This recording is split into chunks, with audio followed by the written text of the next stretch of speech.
Hello, everyone. Here we are today. I am Suzanne Rousseau, the Artistic Director of the Mallarme Chamber Players, and I'd like to welcome you to Music Among Friends. And today we are speaking with jazz guitarist Baron Tymas. Hey, Oh, Baron. hi, Suzanne. Hello, everyone. Thanks for having. Um, Baron, so you teach at NC Central, That's right. I do. I've been there since 2001. and you and I just met about, I guess, 3 years ago or so. Wow, this time flies. I guess it's. Someone on our board introduced you as a potential board member. And the thing that I found interesting was, I mean, aside from meeting you and you're a cool guy and everything, was that the fact that we had never met before. And, the musical community in the Triangles isn't that big, but I think it's true that jazz and classical musicians don't mix all that much. It is possible that we have passed in the hall, like in Monday or something, and just So lots of times your paths do cross, but you just it doesn't register. But I've been so happy to meet you and to kind of learn a little bit more about you. Jazz guitar, that's a very different path than the classical path. I mean, what got you into playing guitar to begin with when you were a kid? When I started, I missed an opportunity that my parents gave me when they bought me a Sears and Roebuck guitar when I was 10, and it took about 4 years of people leaving guitars in my path, and and hearing a bunch of friends in my sort of in my neighborhood just hanging out playing beautiful chords on guitar. So I started playing rock and blues and R&B music on guitar and trying to find all the the grooves and the scales that I could understand and just sort of things. I was always a math kid. The kind of chemistry of the way things um, fit together was just like really, really intriguing to me and beautiful. My parents had a really varied collection of music around the house. A lot of jazz and a lot of pop music, but a lot of Brazilian music, classical music, R&B, just lots of different things. And we'd have these really, really, you know, heated, well, not heated, but lively discussions because my parents, um, they were just 5 or 6 years apart in age, but when you're young, 5 or 6 years means that when they were 15 at two different times, so they have different formative, things that hit with them. So we'd always be talking about whether Marvin Gaye was better than Frank Sinatra or things like that. And then the Brazilian music, my parents, they both loved that stuff and a lot of they had a lot of common ground. But basically, I absorbed everything they were playing around the house, but I tried to play Jimi Hendrix and Leo Kottke and all these players when I was about 14 or 15. That's how I started.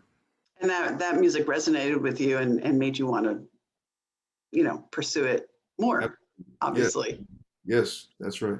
And also, I'd say Santana had a huge influence on me because of culturally, I felt like I mean the music was really rich. I wasn't thinking of it at really an intellectual level, like saying, oh, the looking at the cultures from any kind of complicated perspective, but it just that collision of things just like really really knocked me out. Is there any one particular song that you Um, remember? a Santana song Yeah. or just one? Well, let's see.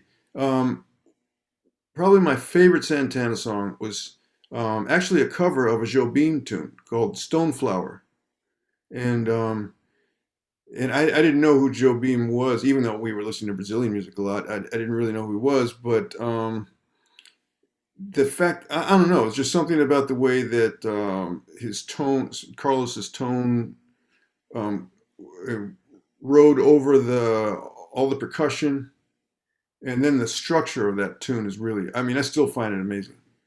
And Yeah, I recorded a version of it on my first CD in 2006, and it has some of our buddies here in town on it. Thomas Taylor and John Brown, and Mitch Butler, who's a great trombonist, and Stephen Riley, who's a great saxophonist. And you also compose music. And I mean, what drew you to composition?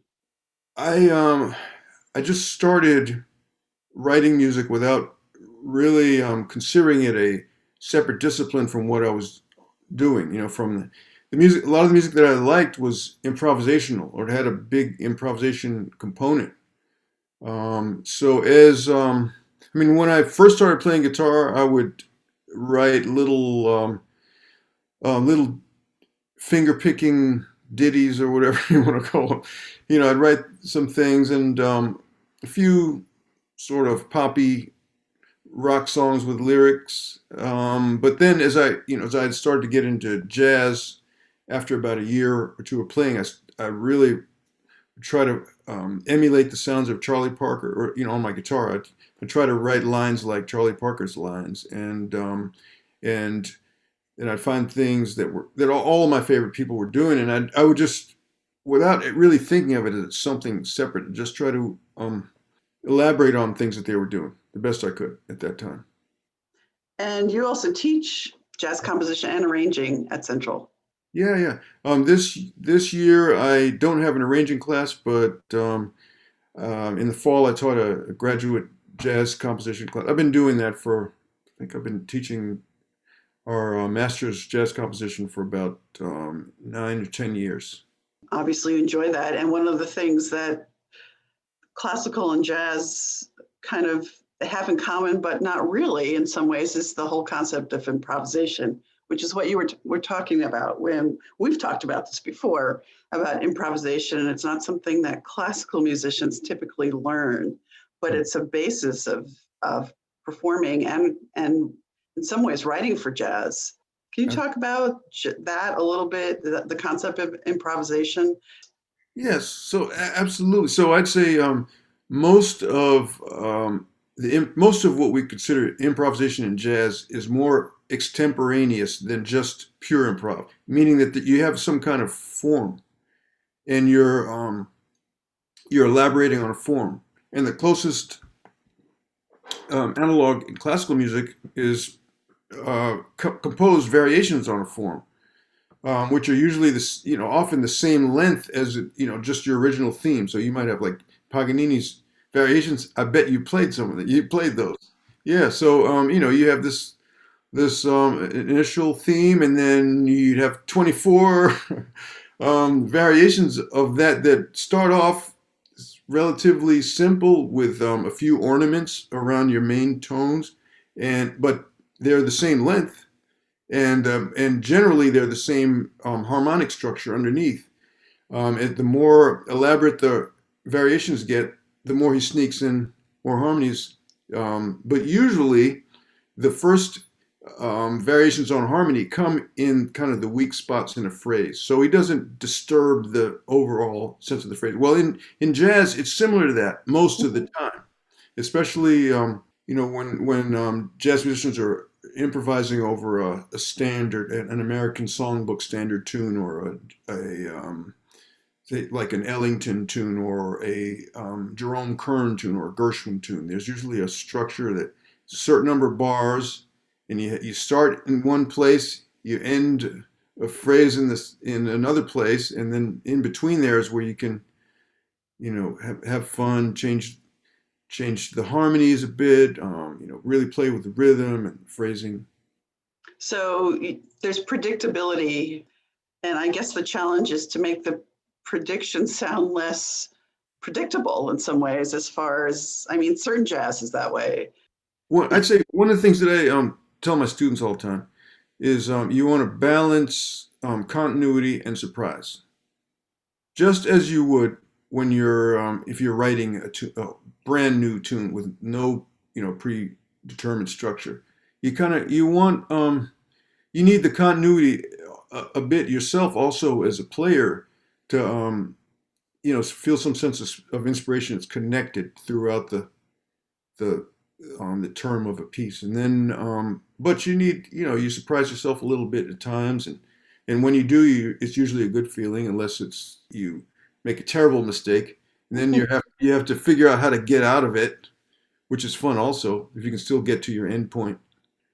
When you talk about continuity, do you mean rhythmical or structural? I mean, as far as harmonic, or just physical bar number, beats in a bar, or is it all of those things?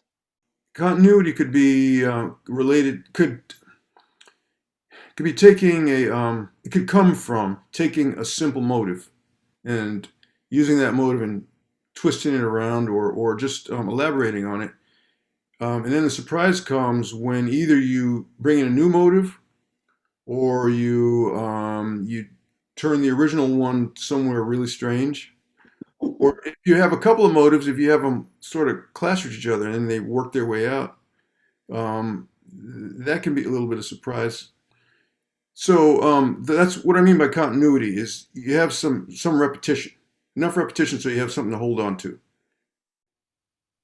I'd say that I think if you put things in terms of a motive and you ask a classical musician who might not think of themselves as an improviser, but you say, I need you to just right now play a three-note motive. Then anybody can do that. You can, but you can do that, and then you can say, all right, so now can you play that backwards? And they could probably do that. And if you say, well, play the first one and then play the reverse one, the retrograde one, and they could probably do that with a little bit of thought if they train. So these, those are kind of like, those are techniques and devices that you can master. But but the thing is, if the person is always thinking about those devices, they will never get to where they can get past just that conscious effort of putting their finger someplace based on devices. But if they practice it enough, then just like riding a bike, eventually you might get to where you start to see these little shapes floating around in the air, and you just look for them with a subconscious kind of inspiration. What kind of, I mean, so you're talking a little bit about melodic, change in the melody or adding elements. Are there other ways to do that as opposed to just the melodic elements? Sure. I mean, how might you change a harmony, for instance? You might change a harmony by using chords that are very similar to each other, but not exactly the same thing. Right. And you can substitute in, one of those chords for another, and then maybe find one that's if you're substituting in a, you know what? I can show you this better than I can. Yeah, show us. That would be awesome. So here we go. Here's I just so happen to have a guitar here. What do you know? How convenient. Well, I see you're in your music room, so that's a good thing. Music room. And you have a lot of little things here, but let's see if I've got a melody. Okay.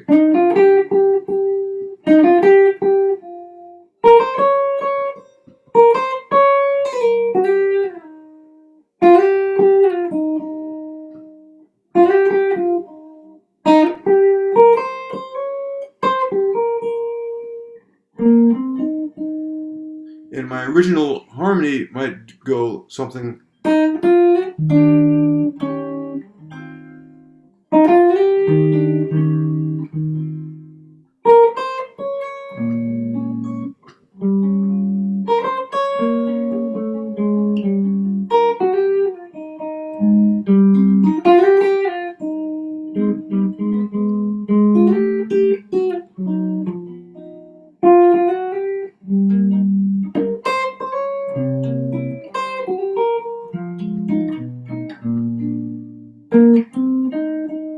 Okay, so I started on this E flat chord, an E flat major 7 chord, but there are other chords that are similar to E flat 7. There's a C minor, which has some notes in common with it. There's a G minor 7, that has notes that are in common. So I might try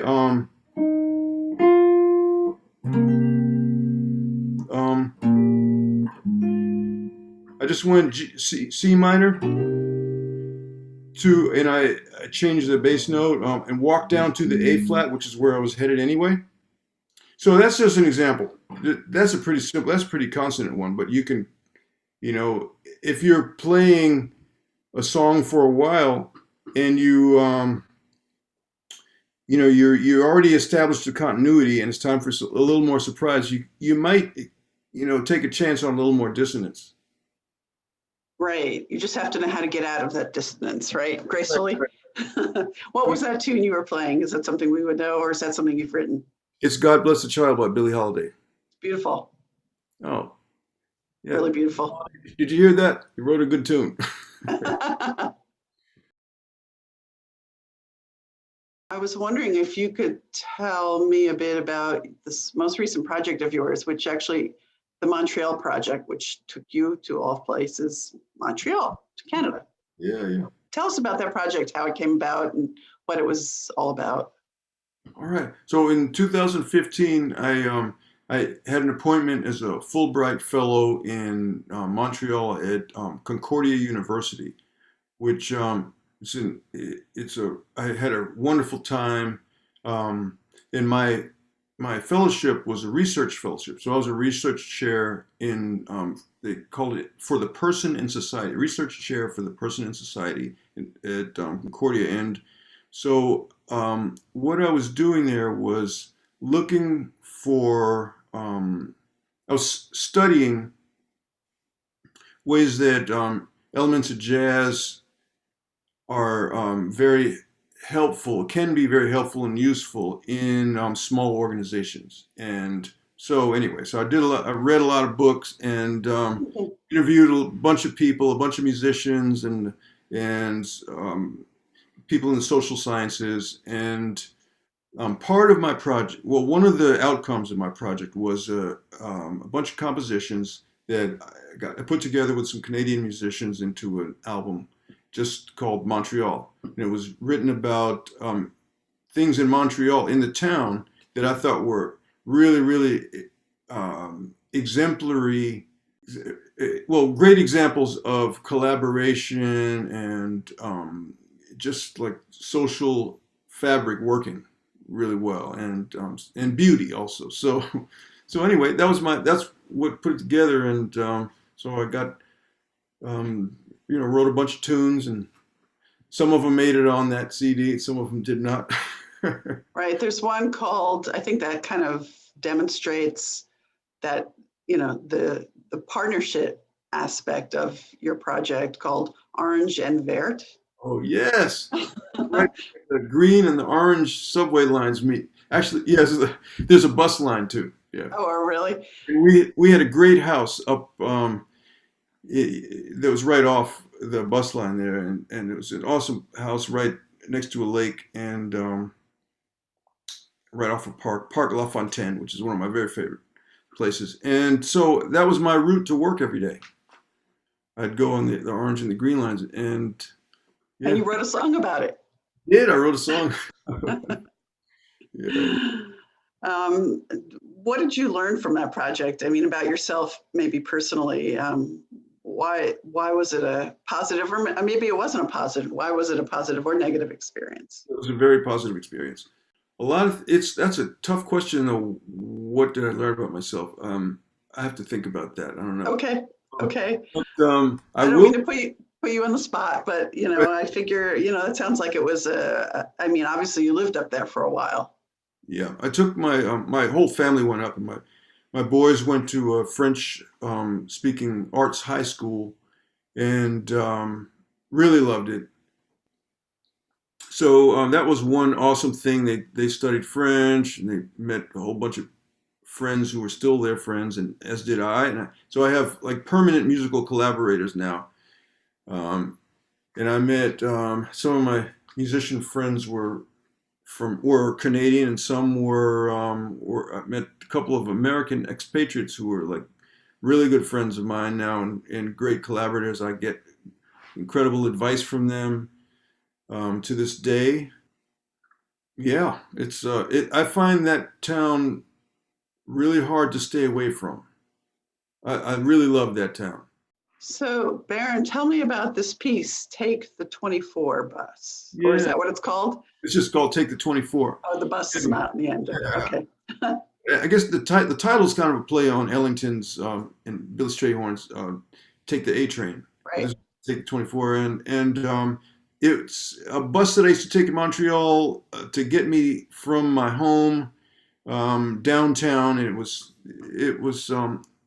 kind of a nice ride. It would get really hot sometimes. Um, so this version that we're going to watch is a video that not from the album, but a video that I recorded. It's kind of a rehearsal video with Thomas Taylor on drums and Aaron Gross on bass and Annalise Stalls on saxophone. Cool. All right. Take the 24.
So you're on the Mallarme board, which is great. I love having you on our board, but you're also on the Durham Arts Council board. Is that right? That is right. I've been vice president of that board. I'm actually the president elect. So starting in July, I'll Oh, wow. be that board. Yeah, So yeah. you obviously want to do more to support your community. I do, and also, I mean, I have great relationships with the other universities in the area, like Chapel Hill, UNC Chapel Hill, and Duke, and NC State. I'm connected with all of them, and well, Duke mostly because of John. I played, quite a bit with John. He's been a very important collaborator for me over the years. And but anyway, the point of that is I really enjoy and feel rewarded by collaborating with all the musicians around here. Um, there's just so many wonderful people. Also, I hope that there are more opportunities for all the faculty and students from those, all those schools to do more work together in the future. I hope so. And we are, you and I and a couple other folks are working on a project either to do this year or possibly next, to bring together those elements, all those schools and some of the students too. Um,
So thank you, Suzanne. It's great talking to you as always.